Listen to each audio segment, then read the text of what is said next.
We're in Book 10, the Book of the Double Twilight, and we've come to Canto 1, the dream twilight of the ideal.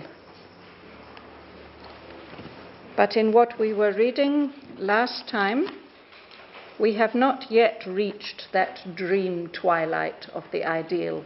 We are still in the eternal night.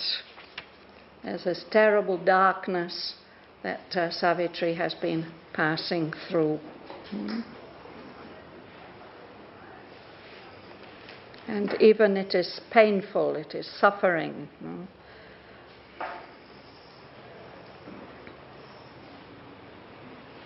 But we read last time that Maya, the power of illusion, death is trying to convince her that everything living and the universe in which she lives and loves, it is all illusory. But Aurobindo says Maya is a veil of the absolute, a truth occult, a real hidden truth has made this mighty world.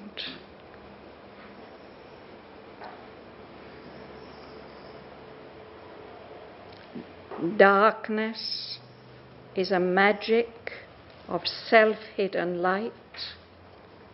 Suffering is some secret rapture's tragic mask. Behind the suffering, there's a delight. It's just wearing this mask. And death, an instrument of perpetual life. I think that's where we stopped last time. Yeah.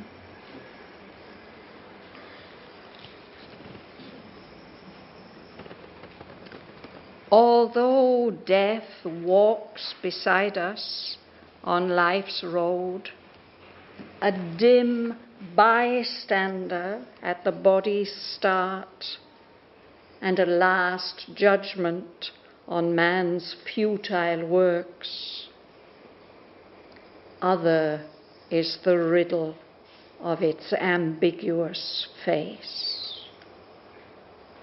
Death is a stair, a door, a stumbling stride the soul must take to cross from birth to birth. A grey defeat, pregnant with victory. A whip to lash us towards our deathless state.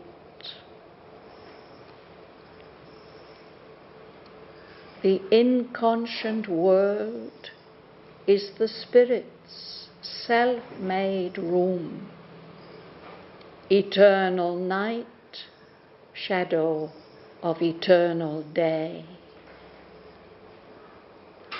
Night is not our beginning, nor our end. She is the dark mother in whose womb we have hid, safe from too swift a waking to world pain. We came to her from a supernal light. By light we live, and to the light we go. Here, in this seat of darkness, mute and lone, in the heart of everlasting nothingness, light conquered now, even by that feeble beam. Its faint infiltration drilled the blind, deaf mass.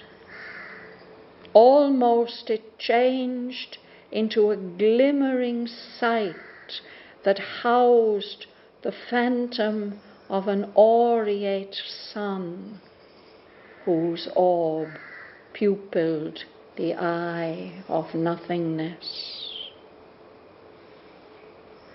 A golden fire came in and burned Night's heart. Her dusky mindlessness began to dream. The inconscient conscious grew. Night felt and thought.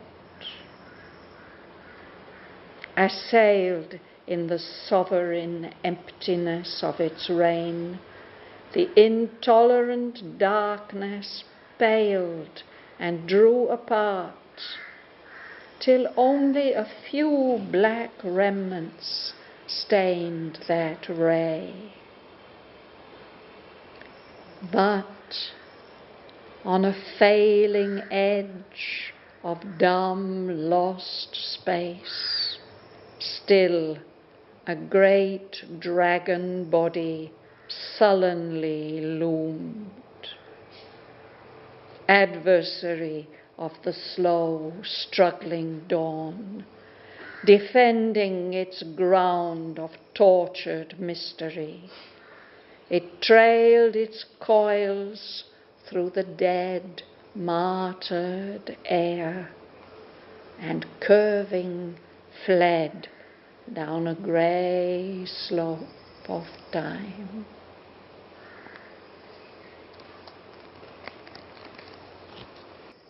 Although death walks beside us on life's road, a dim bystander at the body's start, and a last judgment on man's futile works.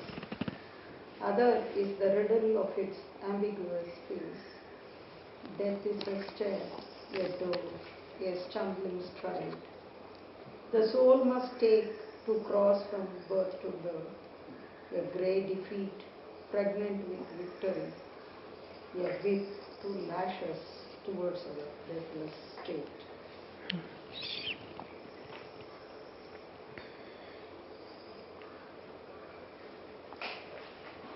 In our lives, death is always accompanying us. He's walking beside us on life's road.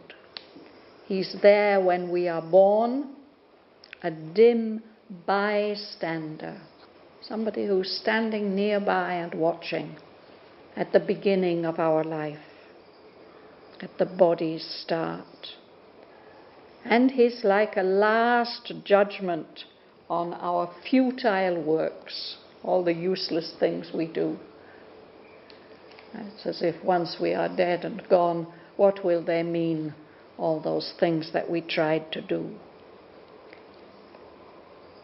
So Aurobindo says that's true, but in fact, other is the riddle of its ambiguous face.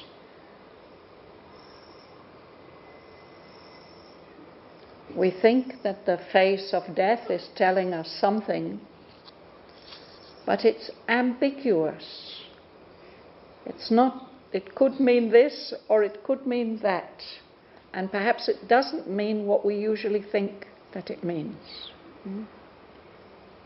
Now he will tell us, death is a stair, something we can rise up on, a door. It's a kind of stumbling stride that we have to take in order to cross from one physical birth to the next one. Stumbling, it's when you bang your foot and almost fall. So maybe it seems like a fall or death. It's an accident. But in fact, it does take us further. It may look like a grey defeat, a defeat by death, by the dissolution of things. But he says it's pregnant with victory. It's going to give birth. That stumbling stride, that step is going to give birth to a great victory. And then he says, death is a whip to lash us towards our deathless state. That the bullock driver uses a a whip to make his bullet go faster or to go the way he wants it to go.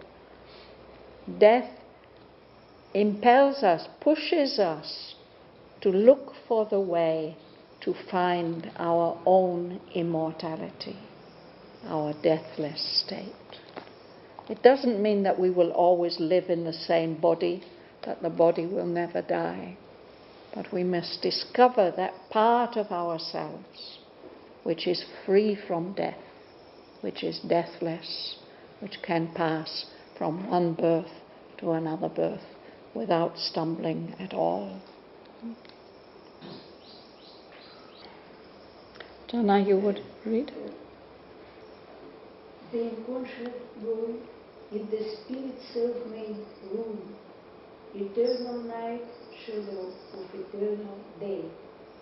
Night is not our beginning, nor our end. She is a dark mother in whose womb we have hid, safe from too swift awaking to world pain. We came to her from supernal light. By light we live, and to the light we go. Yes. So these are lines that I'm very, very fond of. Yes. And we have a painting in the Meditations on Savitri series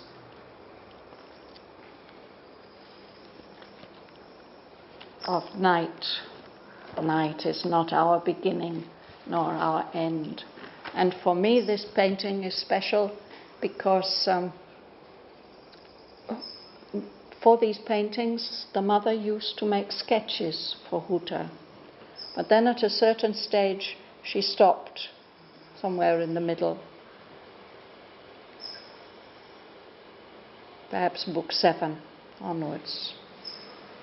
But right at the end she made 2 sketches for this painting. One in pencil and one in ink. Very, very beautiful, both of them. So we have copies of those sketches somewhere.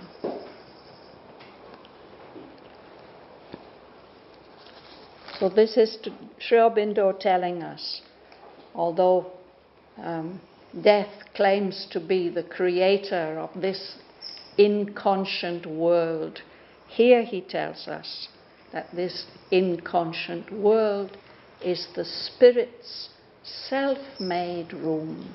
It is the spirit who has made this world for itself to live in.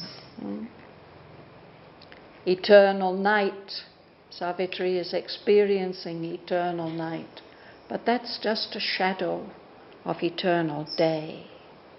Night is not our beginning, nor our end.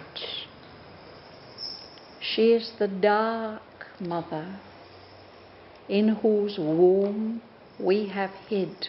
We have hidden in this dark womb of unconsciousness as a protection, safe from too swift awaking to world pain.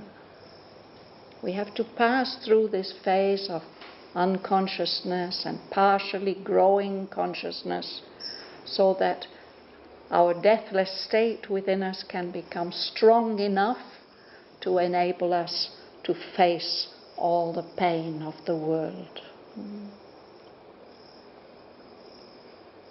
We came to this night of inconsciousness from a supernal light, a light on the very, very highest levels.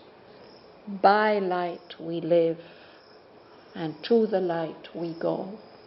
When we leave this world of darkness, we return to the light.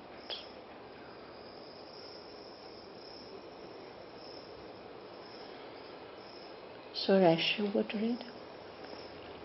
Here in this sea of darkness, new and known, in the heart of everlasting nothingness, light comes to us now, even by the feeble beam. Its faint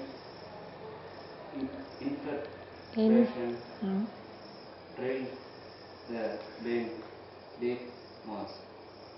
almost it changed into a glimmering sight that housed the phantom of an aureate sun, whose are pupilled the eye of nothingness.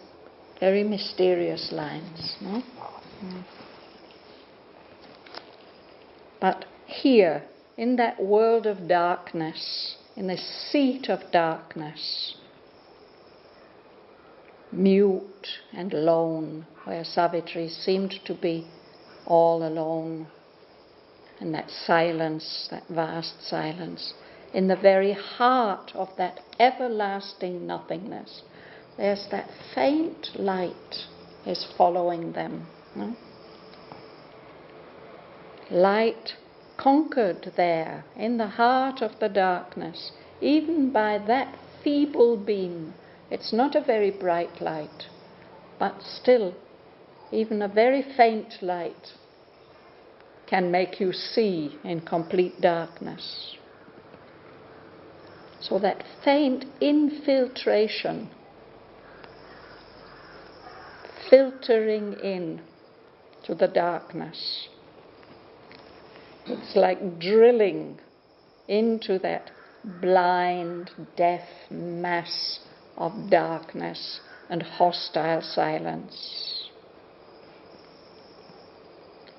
And it almost changed, he says, into a glimmering sight. Glimmering is a faint light. Describes a faint light. A sight, a power of vision.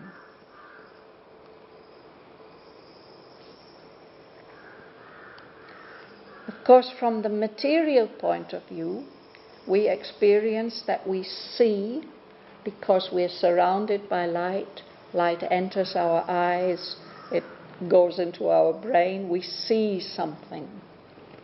But there's another point of view by which we can understand that it's the consciousness which looks out and sees something.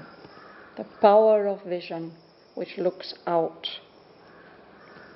So it's something like that. This light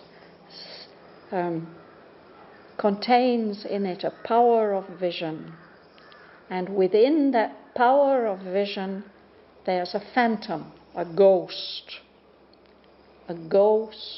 of a golden sun, a sun with a capital S, that sun which symbolizes all the consciousness and energy and light of the Supreme. So it's as if there's a great eye of nothingness which can only see darkness, but into that eye of darkness, of nothingness, comes this little light like a pupil. The pupil is actually the part of your eye where the light goes in, but maybe it's also where the consciousness goes out. So in that eye of nothingness, as if there's some shadow or ghost of the Supreme Sun which is looking out.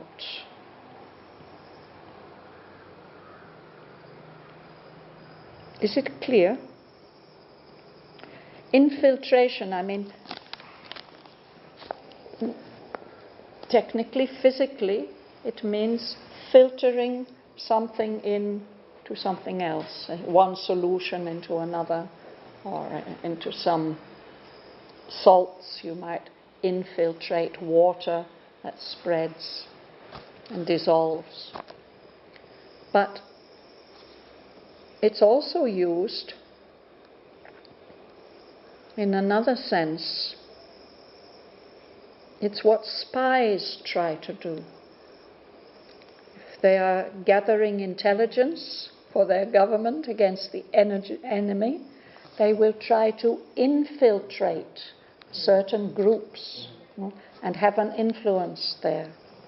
So both those suggestions are in this word. This light is trying to infiltrate into the darkness, maybe it will be able to convert it to light.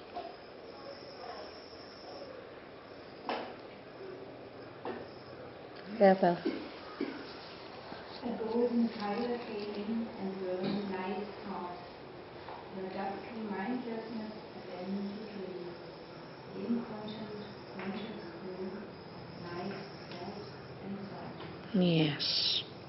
So, as the effect of that little light, a golden fire, a fire of truth light, came in and burned the heart of that night. And the result is that that dim unconsciousness of the night, she begins to dream. She begins to become conscious. The inconscient begins to become conscious. The night, all that night of unconsciousness, begins to feel and to think.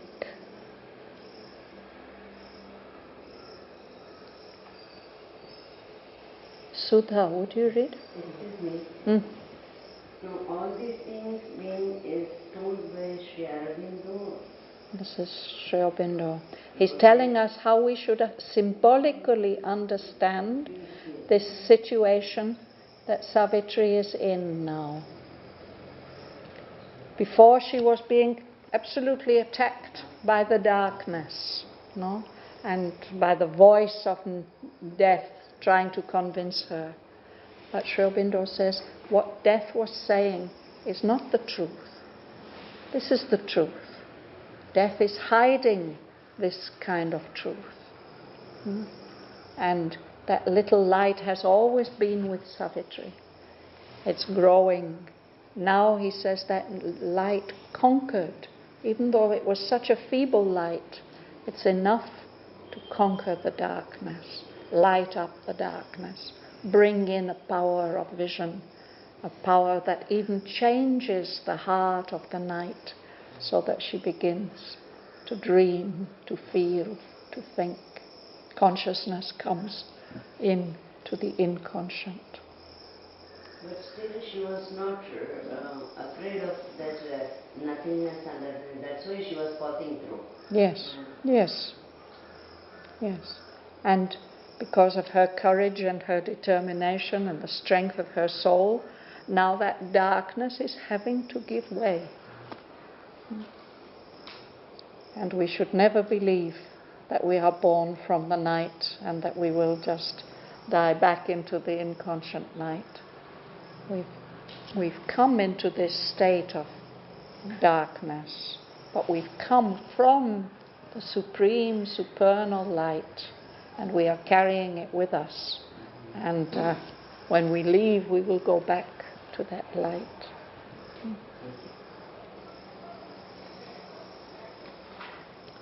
Saying on the sovereign emptiness of his reign, the intolerant darkness faded and drew apart, till only a few black remnants stained that way. So this is what is happening. It's like a dawn, no? It is that before the dawn light comes, there's everything is ruled by emptiness. The emptiness is the sovereign. No? But that emptiness, darkness is getting attacked, assailed. It means to be attacked. So that darkness was so intolerant, it didn't want to allow any light. But it's becoming pale, it's no longer dark. A little bit of dawn light is coming in. And gradually the darkness draws apart. Until there's only a few bits of darkness left, a few black remnants stained that ray, that wonderful ray of dawn light. Mila. Yes. Failing. Failing edge of darkness lost to space. The still a great dragon body sullenly loomed. adversary of the slow struggling dawn, defended its ground of torture and mystery. It trailed its courage through the vast martyred air, and carving lay down a various log of sun. Yes.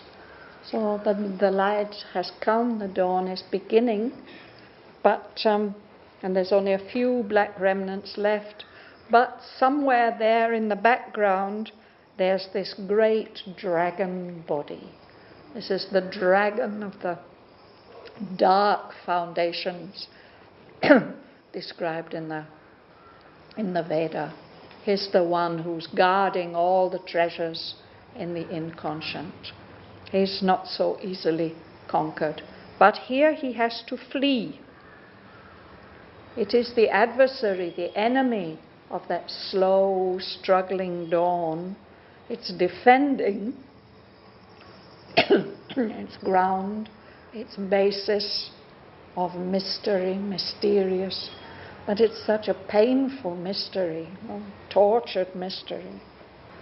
Dragons, long, curly creatures. It trailed its coils through the dead, martyred air, as if the air is suffering. And curving, fled. It runs away down this grey slope of time. The darkness disappears for some time. Chandra. There is the morning delight of the gods. Twilight, morning twilight. Twilight of the gods. Miraculous from sleep, their forms erase, and God's long nights are justified by dawn. Yes. There's a tradition about the twilight of the gods, and usually it means the time when the gods are dying, when they're fading away into the darkness. But here Sri Aurobindo says there's also a morning twilight, when the darkness is giving away to the light. So there's a morning twilight of the gods, when they wake up. They've been sleeping, but now their forms arise miraculous, and the long nights of God are justified by dawn. The dawn is so beautiful, it seems worth having the night in order to experience the beauty of the dawn. And of course it's wonderful to remember that every night is followed by a dawn. It's as if the night gives birth to the dawn. Patricia. There breaks a passion and splendor of new birth, and few winged visions stray across the lids. Heaven's chanting heralds waken dim-eyed space. So as the gods wake up, dawn breaks in a passion and splendor of new birth. And there's something really magical about that first light of dawn. The colors are very, very beautiful. And here he says that visions stray across the lids, the eyelids. He uses this word lids for the eyes. We may see magical visions in that dawn light. These visions have wings with beautiful colors.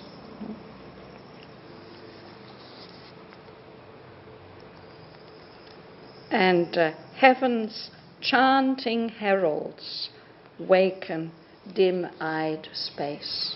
In the early morning, the birds begin to sing. The dawn chorus. He refers to it a couple of times in Savitri.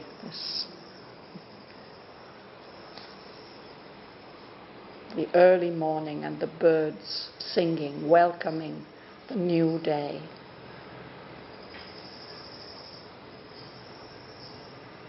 You'd read with that? The dreaming that looks behind the scene and fashion in that thought the ideal world, starting from limitless moments of desire that once had low and faint a small heart. Yes. So the gods, as they wake up, they are still dreaming a bit. They look beyond the seen into the unseen and fashion in their thoughts, they imagine the ideal worlds that have been born from, that have sprung from a limitless moment of desire that once had lodged in some abysmal heart.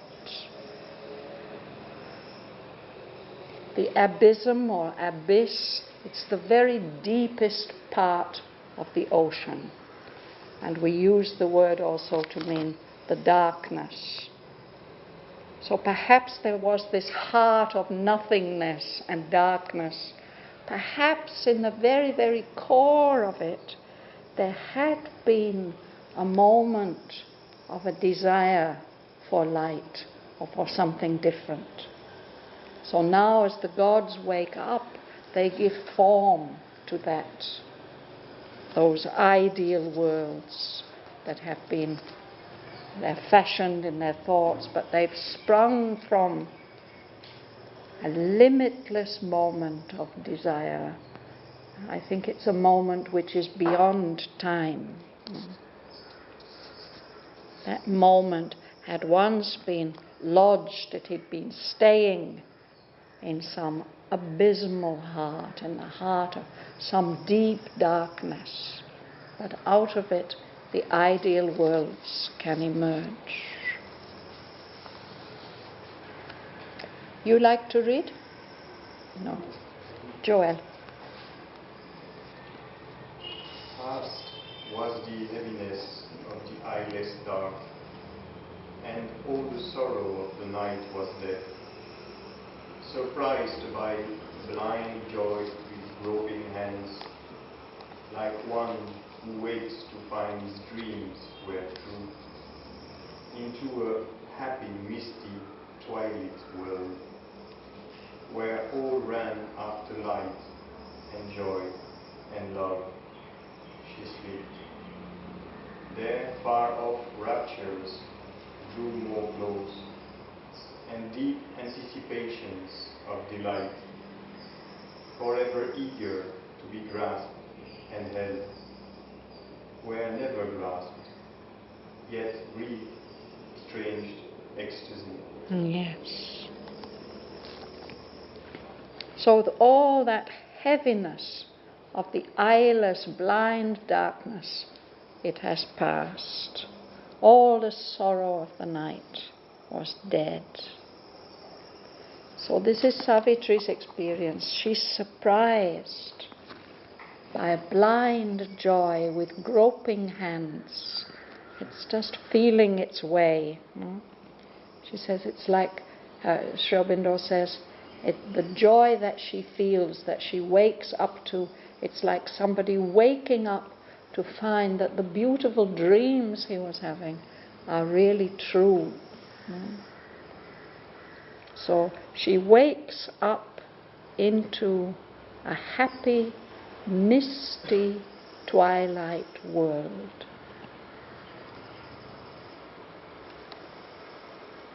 Sometimes we wake up into a misty world here in Tamil Nadu. No, occasionally it happens. We wake up and it's as if the clouds have come down and we can't see very far.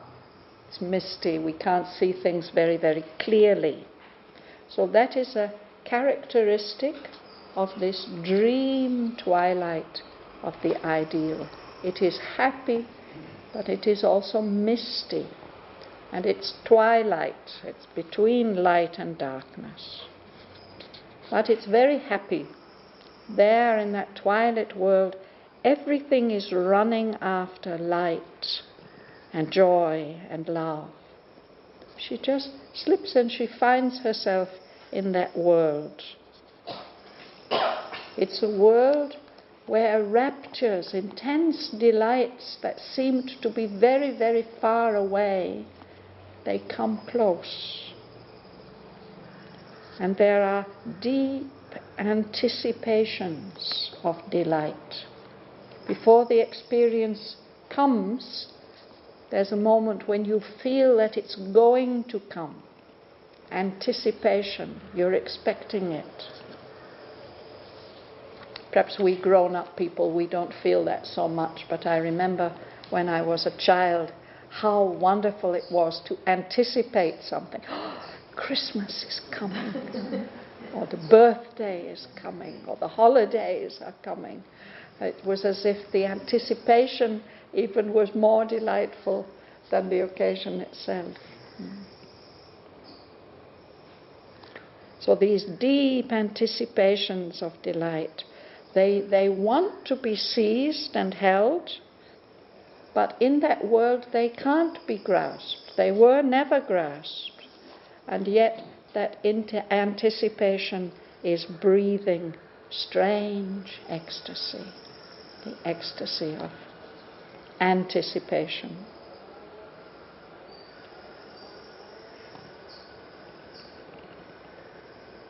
Sergei. The whirling in this impulse fleeting sway, and air that dare not suffer too much light.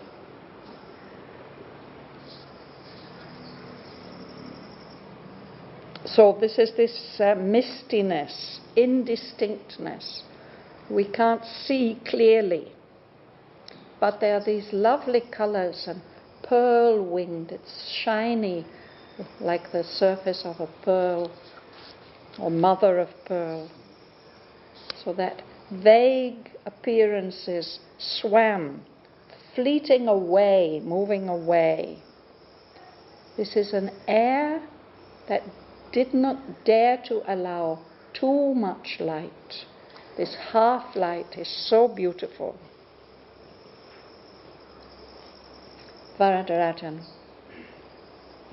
Vague feels well that vague prospects green, vague feels, vague feels dim-hearted in a drifting haze, vague catted white and white road glimmering through the mist, vague space wandered with the body of prayer, vague melodies touch the soul and thread pursued into harmonious distances unseen. Let's pause there. So this is a picture that we can imagine, a misty picture, perhaps up in the mountains. You can't see the fields clearly. We can see there are fields, but we can't see them clearly. They are vague, misty. Pastures, shining, but they are vague. The trees can't be made out clearly. All these different scenes, dim-hearted. There doesn't seem to be much light in their heart. It's at this twilight, in a drifting haze. The mistiness, the vagueness is drifting. Haze is another word for mist or fog. There are cows, vague cattle roamed. They also shine, they reflect a faint light glimmering through the mist. And one can hear vaguely spirits or maybe birds wandering with a bodiless cry. You only hear the sound, the call, you don't see them. Vague melodies, music, as if in the distance, half heard, touch the soul. And then they fade away. They fled. The soul would like to follow into harmonious distances, unseized. You can't quite catch that melody. And there's something about sounds heard at a distance at a far distance. If you heard the mic quite close up, they might be too loud and you might not like them. But in the distance, it sounds harmonious.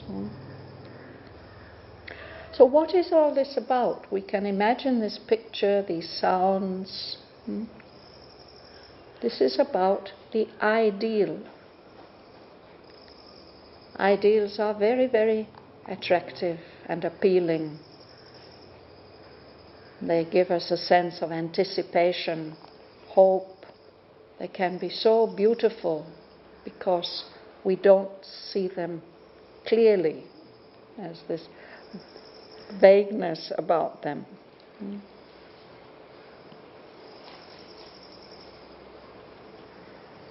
I think we'll stop there for today, in the middle of a sentence.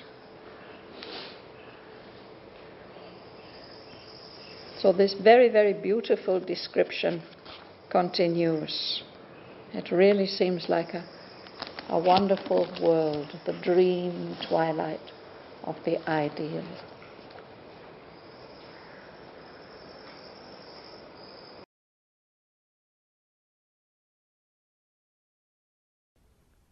Although death walks beside us on life's road, a dim bystander at the body's start, and a last judgment on man's futile works, other is the riddle of its ambiguous face.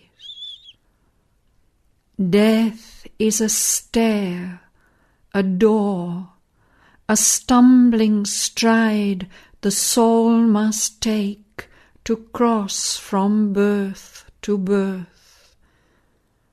A grey defeat, pregnant with victory, a whip to lash us towards our deathless state.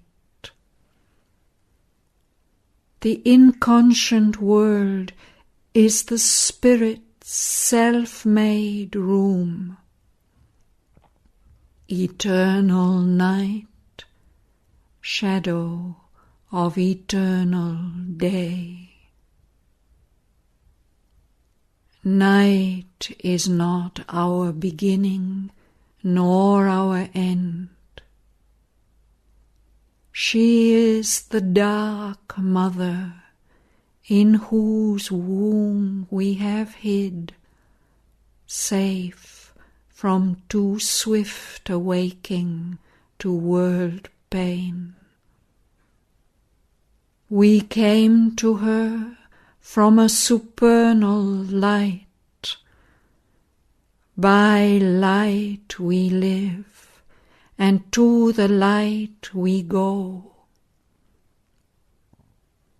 Here, in this seat of darkness mute and lone, in the heart of everlasting nothingness, light conquered now, even by that feeble beam. Its faint infiltration drilled the blind, deaf mass. Almost it changed into a glimmering sight that housed the phantom of an aureate sun, whose orb pupilled the eye of nothingness. A golden fire came in and burned night's heart. Her dusky mindlessness began to dream. The inconscient conscious grew. Night felt and thought. Assailed in the sovereign emptiness of its reign, the intolerant darkness paled and drew apart. till only a few black remnants stained that ray. But on a failing edge of dumb lost space, still a great dragon body sullenly loomed. Adversary of the slow struggling dawn, defending its ground of tortured mystery, it trailed its coils through the dead, martyred air, and curving fled down a grey slope of time.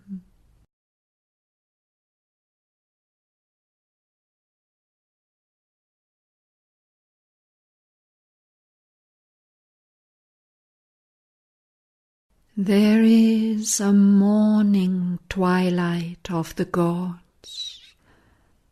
Miraculous from sleep their forms arise, and God's long nights are justified by dawn. There breaks a passion and splendour of new birth, and hue-winged visions stray across the lids. Heaven's chanting heralds waken dim-eyed space.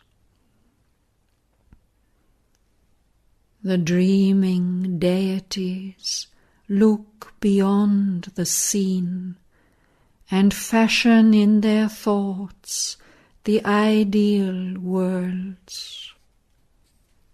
Sprung from a limitless moment of desire that once had lodged in some abysmal heart. Past was the heaviness of the eyeless dark, and all the sorrow of the night was dead. Surprised by a blind joy with groping hands, like one who wakes to find his dreams were true, into a happy, misty, twilit world where all ran after light and joy and love, she slipped. There far-off raptures drew more close, and deep anticipations of delight, forever eager to be grasped and held, were never grasped, yet breathed strange ecstasy. A pearl-winged indistinctness fleeting swam, an air that dared not suffer too much light. Vague fields were there, vague pastures gleamed, vague trees, vague scenes dim-hearted in a drifting haze. Vague cattle white roamed glimmering through the mist. Vague spirits wandered with a bodiless cry. Vague melodies touched the soul and fled, pursued, into harmonious distances, unceased.